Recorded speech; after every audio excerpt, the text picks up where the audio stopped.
सकाळपासूनच आभाळ भरून आलं होतं. कोणत्याही क्षणी पाऊस बरसायला सुरुवात होणार होती. हा असा उदास दिवस वनिताला मुळीच आवडत नसे. त्यातून आज महेश उशिराच घरी येणार होता आणि निशांत त्याच्या मित्राकडे राहणार होता अभ्यासासाठी. काही प्रोजेक्ट्स पूर्ण करायचे होते दोघांना मिळून. म्हणजे रात्री 10पर्यंत वनिता एकटीच होती घरी.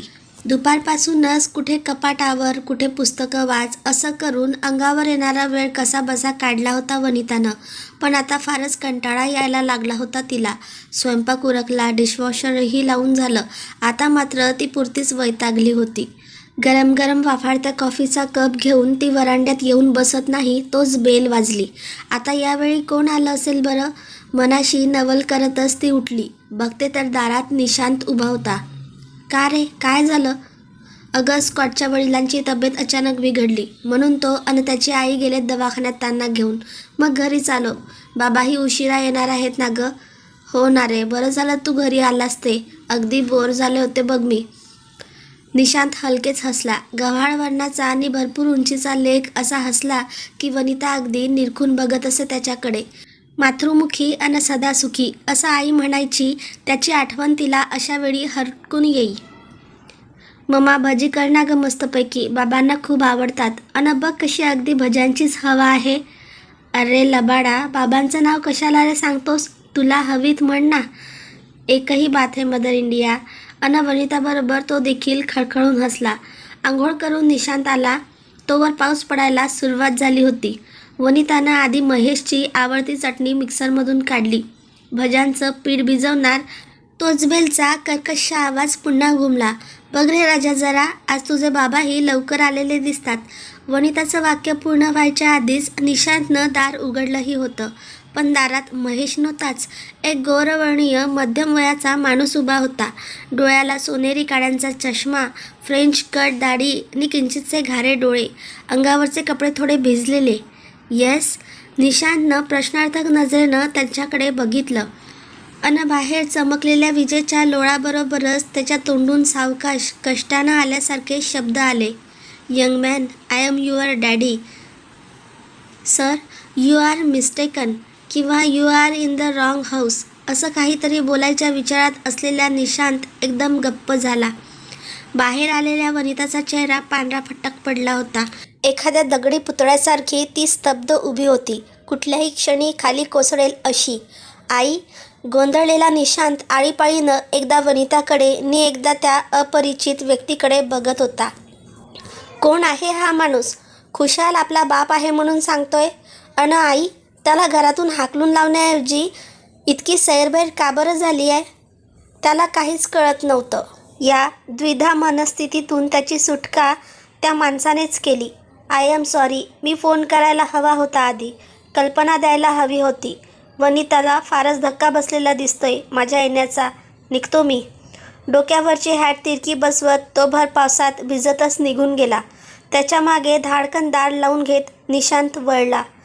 वनिताला आधार देऊन त्यानं खुर्चीवर बसवलं. मम्मा, काय प्रकरण आहे हे सारं? तू ओळखतेस का त्या माणसाला?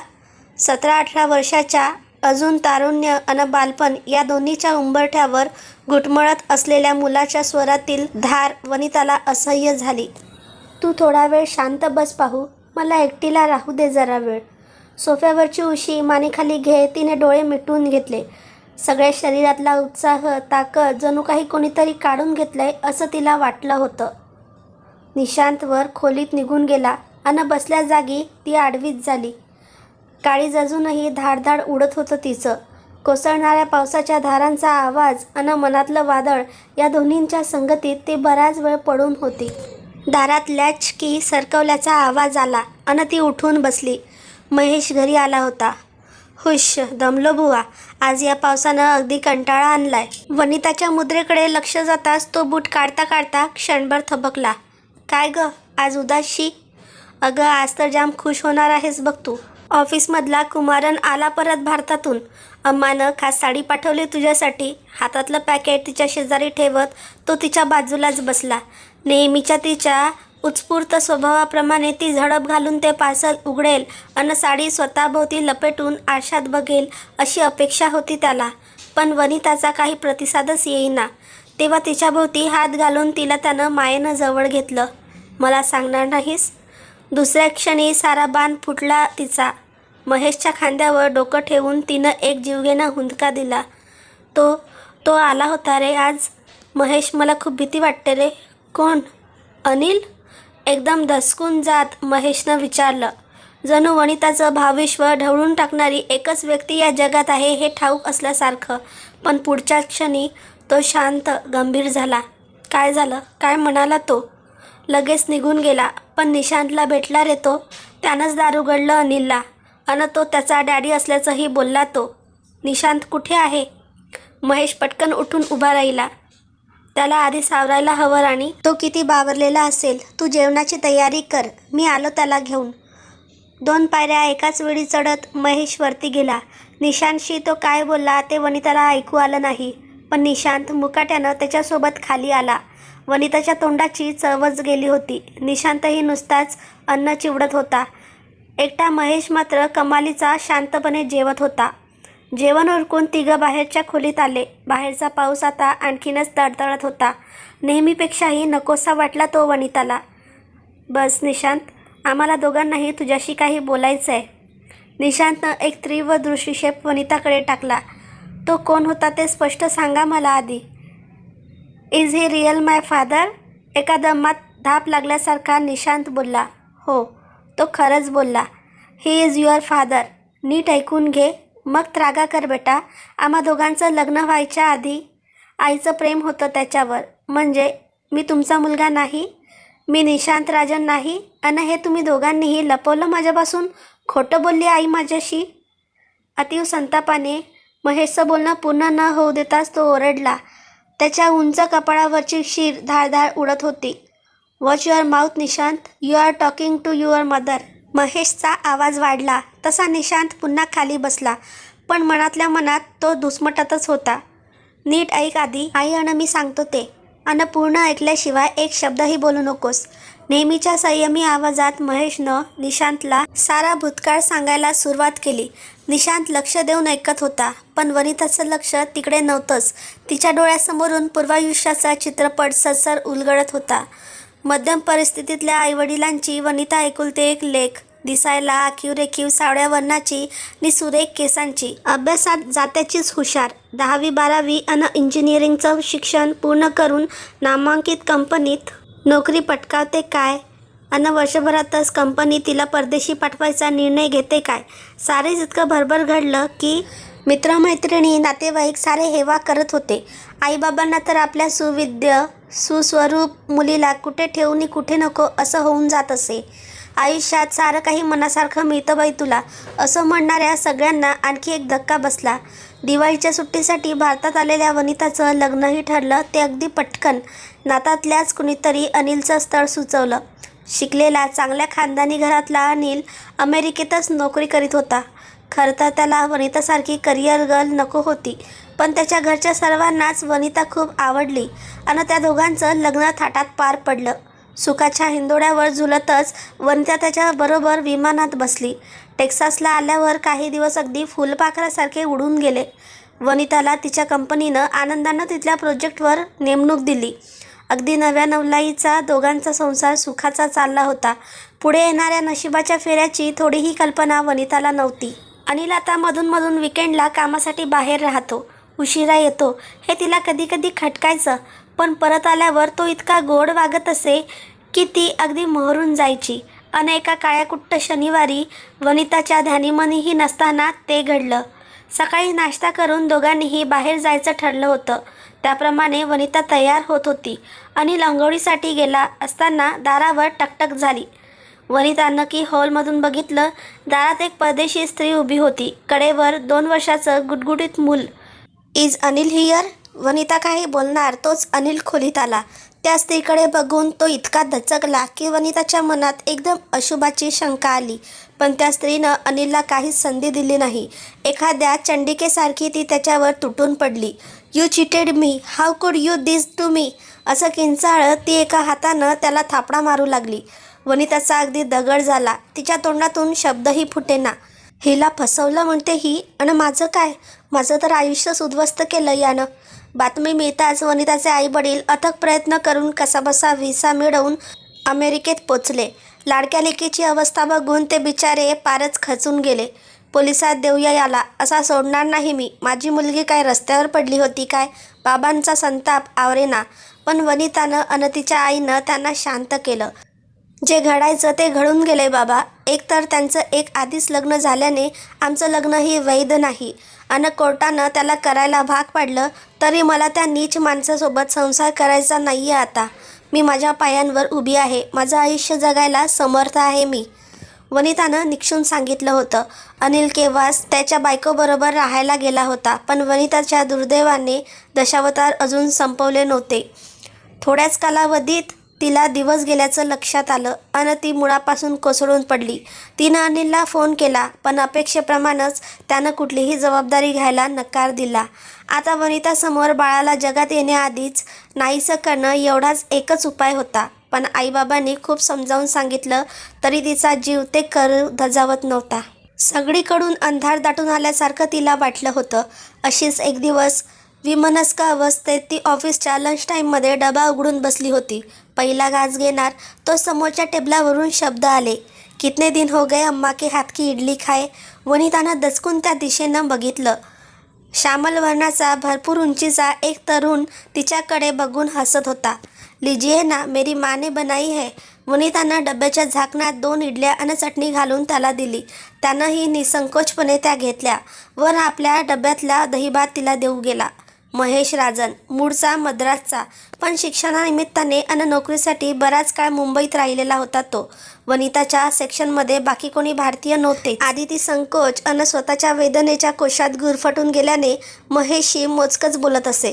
पण दिलखुलास स्वभावाच्या आणि अस्खलित मराठी बोलू शकणाऱ्या महेशनं आपल्या स्वभावानं तिची मैत्री आणि विश्वास लवकरच संपादन केला. एकदा दोनदा तो वनिताला सोडायला घरीसुद्धा आला. थोड्याच दिवसात वनिता आणि महेशची घनिष्ठ मैत्री जमली. महेशनंही तिचा भूतकाळ समजल्यावर तिच्या मनावर फुंकर घालायचा प्रयत्न केला, पण आपल्या मर्यादा त्यानं कधीच सोडल्या नाहीत. आणि महिनाभरात असताना वनिताच्या घरी तिच्याशी लग्न करण्याबद्दल विचारलं. घरात आधी साऱ्यांनाच धक्का बसला. या मुलात तर काही खोट नाही ना, असंही त्यांना वाटून गेलं. पण महेशची भावना एकदम प्रामाणिक होती. त्याला वनिता मनापासून आवडली होती. त्याच्या घरात फक्त म्हातारी आई होती.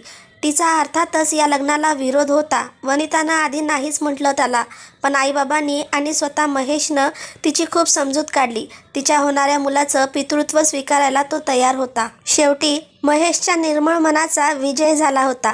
एक प्रसन्न दिवशी कोर्ट मॅरेज करून वनिताची सौ वनिता महेश राजन झाली. निशांतच्या जन्माच्या वेळी महेश तिचा हात घट्ट धरून होता. बर्थ सर्टिफिकेटवर जेव्हा त्यानं निशांत महेश राजन लिहिलं तेव्हा वनिताचे डोळे भरून आले होते. 6 महिन्यांचा विसा संपून आईबाबा भारतात परत गेले. या 6 महिन्यात वनिताच्या जीवनात केवढी मोठी उलथापालथ झाली होती. पण निदान तिच्या आयुष्याचा तारू महेशसारख्या मजबूत नावड्याच्या हाती सुखरूप लागला याचाच आनंद मानून डोळे गाळतच ते मायदेशी परतले. निशांतनंतर वनिताला पुन्हा मूल झालं नाही. पहिल्या बाळंतपणातील काही गुंतागुंतीमुळे तिला मूल होणं शक्यच नाही असा रिपोर्ट आला. तेव्हा ती अनिवार्य रडली होती. पण महेशनंच तिचं सांत्वन केलं. अगं वेडे, त्याच्यानी आपल्या प्रेमात वाटेकरी येणार नाही तेच बरं आहे, तो हसून म्हणाला होता. निशांत जसा मोठा होऊ लागला तसे वनितापेक्षाही महेशशी त्याचे मायेचे बंध विणले जाऊ लागले. महेशनंही तसंच त्याच्यावर प्रेम केलं. टेक्सास सोडून ते नंतर दुसरीकडे स्थायी झाले.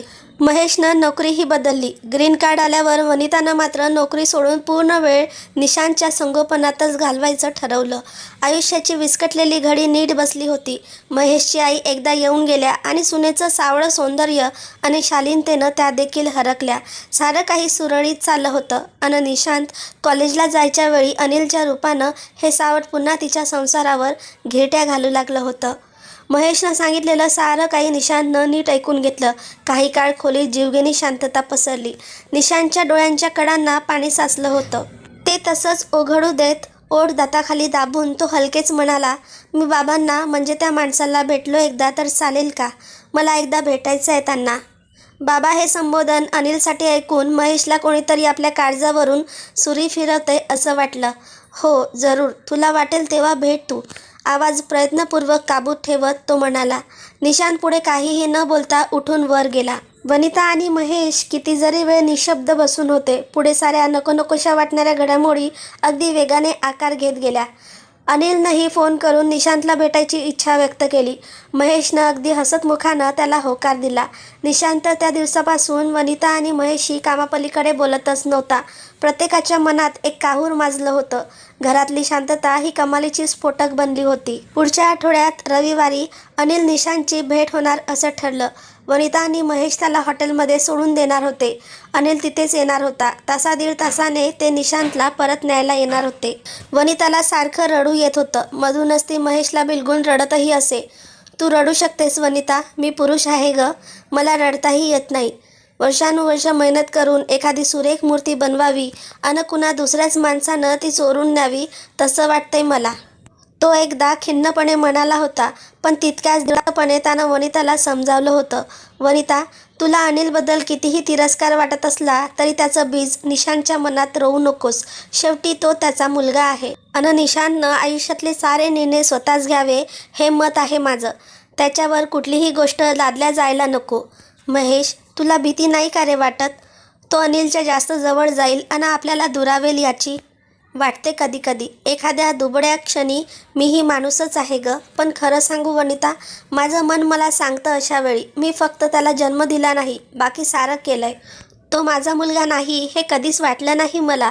अगदी तो झाल्या झाल्या त्याला छातीशी धरलं ना, तेव्हापासून तो मला माझाच वाटत आलाय. माझ्या प्रेमात नक्कीच इतकी ताकद आहे ग. तो अनिलच्या जवळ जाईल की नाही हे नाही मी सांगू शकणार, पण माझ्या दूर जाणार नाही हे नक्की. त्याच्या या बोलण्याने वनिताला तेवढ्यापुरतं बरं वाटत असे, पण मनातून मात्र ती अस्वस्थ होती. रविवार उजाडला. सकाळी 11ची वेळ ठरली होती. निशांत न बोलताच तयार झाला. ठरल्याप्रमाणे तिघे निघाले. हॉटेलच्या आवारात महेशनं गाडी थांबवली. बाहेरच्या एका टेबलावर उन्हाच्या छत्रीखाली अनिल बसला होता. मागे वळूनही न बघता निशांत निघाला. निशू, तासाभराने येतो आम्ही घ्यायला तुला, महेशनं त्याला आवाज दिला. नको, माझं झालं की मी फोन करेन, मग या तुम्ही. ओके, सेलफोन घेतलायस ना? नुसतीच मान हलवून निशांत चालू लागला. वनिता आणि महेश घरी आले. टीव्हीचं कुठलं तरी चॅनल लावून दोघं बसून राहिले. त्यांचं लक्ष अर्थातच फक्त घड्याळाकडे होतं. संत पावलं टाकत निशांत अनिल बसला होता त्या टेबलाकडे गेला. त्याला बघताच अनिल उठून उभा राहिला. ये बस निशांत, काय घेणार तू? बाबा कधीच हा प्रश्न विचारत नाहीत. निशांतच्या मनानं नकळत तुलना केली. आपण सगळे हॉटेलमध्ये गेलो की ते आपला आवडता ज्यूस आणि काहीतरी चमचमीत स्टार्टर मागवतात. आणि मग काय निशू, ती कोण पोरगी होती काल सॉकर फील्डवर? असं काहीसं मिश्किल बोलून आधी हसवतात आईला आणि आपल्याला, पण पुढच्या क्षणी तो विचार त्याने एखाद्या जळमटासारखा झटकून टाकला. यांना अजून आपली काहीच तर माहिती नाही आहे, मग कसं बरं कळणार त्यांना? नको मला काहीच, नुसत्या गप्पा मारूया. अरे असं कसं? थांब मी कॉफी मागवतो. मला यावेळी कॉफीशिवाय होत नाही. निशांतला खरं म्हणजे कॉफी अजिबात आवडत नसे, पण आयुष्यात बऱ्याच नावडत्या गोष्टी असतात हां. एक सुस्कारा सोडून तो आवरून बसला. कॉफी येईपर्यंत अनिल स्वतःबद्दल बरंच काही बोलत होता. सवयी, आवडीनिवडी. निशांतला जरासा कंटाळाच यायला लागला होता. पण हे सुद्धा माहिती हवंच की आपल्याला, आता यापुढे हे बाबा देखील आपल्या आयुष्याचा अविभाज्य भाग असणार आहेत. कॉफी आली तरी अनिल बोलतच होता. निशांत हळूहळू कॉफीचे गुटके घेत त्यांचं बोलणं ऐकत होता. पण त्याचं लक्ष त्या बोलण्याकडे फारसं नव्हतंच. तोंडातल्या कडवट कॉफीच्या चवीसारखंच मनात घोळत असणारा तो कडवट प्रश्न देखील धाडकन विचारून मोकळा झाला तो. आज इतक्या वर्षांनी मला भेटायला कसे आलात तुम्ही? याआधी कधीच यावंसं नाही वाटलं तुम्हाला? निशांतच्या स्वरातल्या धारेनं अनिल एक क्षणभर चपापला, पण दुसऱ्या क्षणी त्याच्या घाऱ्या डोळ्यात काहीशी गुरमी, काहीशी रागाची छटा उमटली. ते खरंच इतकं महत्त्वाचं आहे का निशांत? मी आलो, आपली भेट झाली, हे महत्त्वाचं नाही का? महत्त्वाचं कसं नाही? या प्रश्नाची उत्तरे माझ्या दृष्टीने खूप महत्त्वाची आहेत. इतकी वर्ष तुम्हाला आपल्याला कोणी मुलगा आहे याची आठवणही झाली नाही, आणि अचानक एखाद्या वादळासारखे तुम्ही माझ्या आयुष्यात येता काय? हे सारं इतकं सहज वाटते तुम्हाला? निशांत, मी तुझा राग समजू शकतो, पण जानीला तुमच्याशी कुठलेही संबंध ठेवलेले आवडत नव्हते. तिने तसं वचन घेतलं होतं माझ्याकडून. वचन? निशांतला आता संताप आवरेना. आईशी केलेलं लग्न, तिच्याबरोबर काढलेले 6 महिने इतक्या सहज विसरला हा माणूस, आणि बाकी सारी वचनं पाळलं जमलं याला? एक प्रकारचा सुन्नपणा आला होता निशांतच्या मनाला. कशाला आलो आपण यांना भेटायला? काय गरज होती? आणि मग आताच इतक्या वर्षांनी का आलात? कुतूहलानं रागावर विजय मिळवत निशांत म्हणाला, म्हणजे काय आहे की जेनीनी माझा घटस्फोट झाला गेल्या 2 महिन्यांपूर्वी. मुलांचा ताबाही तिच्याकडेच गेला. तेव्हा खूप वाटायला लागलं या 2 महिन्यात की आपला अजून एक मुलगा आहे. आपल्या मनात आलं तसा आपण त्याला टाकून दिलाय. आता मनात येईल तेव्हा आपण त्याला जाऊन भेटू शकतो, आपल्या बाप असण्याचा हक्क गाजवायला. भावनातिरेकानं निशांतचा आवाज इतका चढला की त्याला धाप लागली. आजूबाजूचे लोक विचित्रपणाने आपल्याकडे बघतायत ही जाणीव झाली तसा तो पुन्हा खाली बसला. आज आयुष्याच्या मध्यावर तुम्ही एकाकी पडलात म्हणून तुम्हाला आठवण आली माझी. कुठे होतात तुम्ही इतकी वर्ष? मी पहिलं पाऊल टाकलं तेव्हा, माझ्या शाळेच्या पहिल्या दिवशी मला मांडीवर बसवून घास भरवताना, तेव्हा माझे बाबा होते माझ्याजवळ. तुमचा काहीही हक्क नाही आहे माझ्यावर. पुन्हा कधीच नका येऊ माझ्याकडे. मी तुम्हाला वडील मानत नाही, मुळीच नाही. पालथ्या हाताने डोळ्यात दाटू पाहणारे पाणी पुसत निशांत उठला. बाहेर तिरीमिरीतच त्यानं टॅक्सीचा नंबर डायल केला. बाबा इथवर येईपर्यंतचाही उशीर नको होता त्याला. मगाशी किती निरभ्र होता आकाश नि आता ढग पुन्हा दाटायला लागले होते आभाळात. घरी पोहोचतच दारावरची बेल जोरात वाजवायला सुरुवात केली त्याने. आई बाबा आहेत की बाहेर गेलेत? कमालीची अस्वस्थ झाला होता तो या विचाराने. दार उघडणाऱ्या वनिताला हातानं बाजूला करूनच तो अधीरतेने आत शिरला. बाबा कुठे आहेत ग? तिच्या उत्तराची वाट न बघता तो धाडधाड जिना चढून वर गेला. खोलीच्या खिडकीपाशी महेश उभा होता. त्याचे रुंद खांदे केवढे तरी झुकलेले वाटले निशांतला. बाबा अन पुढे काही बोलताच येईना त्याला. आवेगाने तो महेशच्या मिठीत शिरला. बाबा मी फक्त तुमचाच मुलगा आहे, फक्त तुमचाच. I don't know anybody else. मागून आलेली वनिता ओल्या डोळ्यांनी हे सारं बघत होती. त्याचं हे कोसळणंसुद्धा फार फार सुखावून गेलं तिला. हलक्या पावलांनी ती जिना उतरायला लागली. मध्यावर पोचत नाही तोच महेशचा आवाज आला. वनिता भजी राहिली आहेत हं, तू सुरुवात कर, आम्ही दोघे आलोच तुझ्या मदतीला. धन्यवाद. मित्र आणि मैत्रिणींनो, तुम्हाला जर कथा आवडली असेल तर प्लीज व्हिडिओला लाईक करा, शेअर करा, कमेंट करा आणि तुम्ही पहिल्यांदा जर माझ्या चॅनलवर आला असाल तर चॅनलला सबस्क्राईब नक्कीच करा. धन्यवाद.